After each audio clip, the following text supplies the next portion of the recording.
રાજા રઘુવંશી હત્યા કેસની તપાસમાં આજે મહત્વનો દિવસ છે।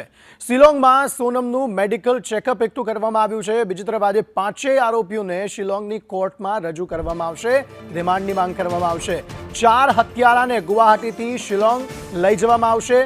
આરોપીઓને ક્રાઇમ સીન પર પોલીસ લઈ જઈ શકે છે। આખી ઘટનાનું રિકન્સ્ટ્રક્શન થઈ શકે તેવી શક્યતાઓ પૂરેપૂરી જોવા મળી રહી છે।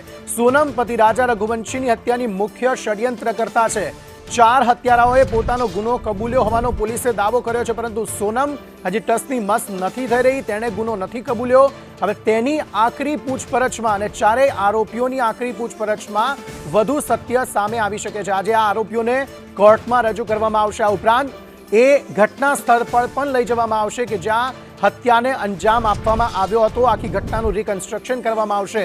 રાજા રઘુવંશી, સોનમ ક્યાંથી ક્યાં ગયા હતા, ત્યારબાદ કેવી રીતે તેઓ ટ્રેક પર ગયા, કેવી રીતે જે સોનમ છે તે પોતાના પતિથી અલગ થઈ ગઈ, એ તમામ બાબતે સઘન પૂછપરછ જે છે એ પોલીસ દ્વારા કરવામાં આવશે।